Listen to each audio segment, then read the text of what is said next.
حضرت عمر بن عبدالعزیز بادشاہ تھے، آواز دی گھر میں بیٹھے، بیٹی پانی کا پیالہ تو لاؤ. بیٹی خاموش ہو گئی. ساتھ والا کمرہ بیٹی کا. پھر آواز دی بیٹے سن رہی ہو کہ ابا جی سن رہی ہوں، پانی کا پیالہ دینا. بیٹی خاموش ہو گئی. تیسری آواز دی تو زوجہ پانی لے کے آ گئی. نے کہا حضور پانی. حضرت عمر بن عبدالعزیز کو غصہ آیا، کہنے لگے بچے کس لیے ہیں، وہ خود کیوں نہیں آئی؟ اب اتنی نافرمان ہو گئی ہے کہ ایک پیالہ پانی کا باپ کو نہیں دے سکتی، کیوں نہیں آئی؟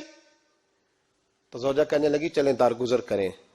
اس نے کہا ابا کو نہیں بتانا، پی لے. کیوں نہیں بتانا؟ بتاؤ کیوں نہیں آئی؟ میں نے اس کو پکارا تھا، تمہیں پکارتا تو تم آتی، تمہیں بتانا پڑے گا.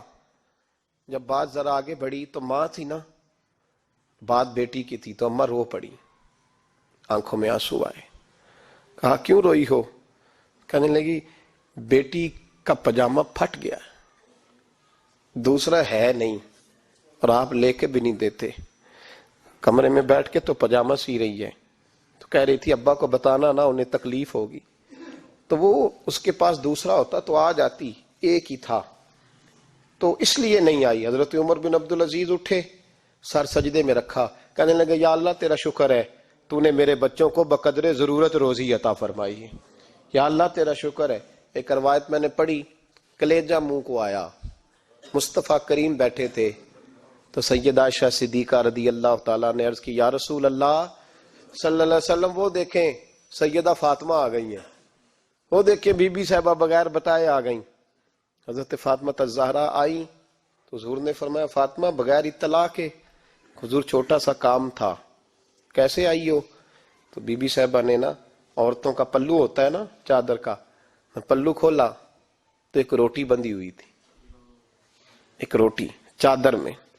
یہاں لوگ زیور باندھتے ہیں، دولت باندھتے ہیں، ایک روٹی حضرت فاطمہ نے پلو میں باندھی، کھول کے پیش کی. کہ بیٹے یہ کیا ہے؟ کہ ابا جی کئی دنوں سے گھر میں روٹی نہیں پکی تھی، آج علی کچھ جون لائے تھے، پیسے ہیں، چند روٹیاں بنی ہیں، تو بچوں نے تو کھا لیا، تو میرے سامنے بھی ایک روٹی آئی تھی، میں نے لقمہ توڑا ہے تو مجھے خیال آیا پتہ نہیں مصطفیٰ نے کھایا ہے کہ نہیں کھایا، پتہ نہیں حضور نے روٹی کھائی ہے کہ نہیں.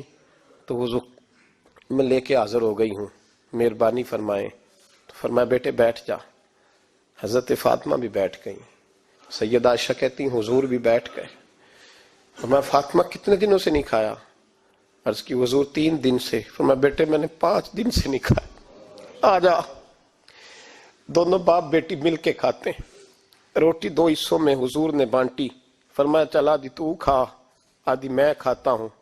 حضرت فاطمہ نے لقمہ توڑ کے منہ میں رکھا تو رو پڑی، حضور 5 دن سے نہیں کھائی. فرمایا بیٹے چپ کر، ہمارا دنیا سے کیا تعلق، ایک پل رہ گیا ہے، بس اللہ پھر جنت کی ساری نعمتیں عطا فرمائے.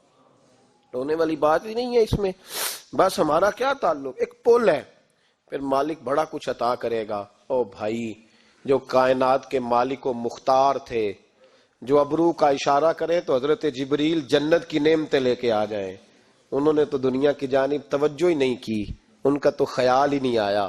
دنیا ہی دنیا، دولت ہی دولت، ہر آدمی دولت کے ترازو میں تلنے لگا ہے. اب تو کلیجہ پھٹتا ہے. اب تو لوگ پوچھتے ہیں، اور میں کبھی کبھی بڑا مجبور ہوتا ہوں، آزمائش میں آ جاتا ہوں. لوگ کہتے ہیں جناب آپ سے کچھ قرآن کی آیات سننی ہے، آپ کتنے پیسے لیں گے؟ کچھ حدیثیں سننی ہیں، کیا اس کا معاوضہ ہوگا؟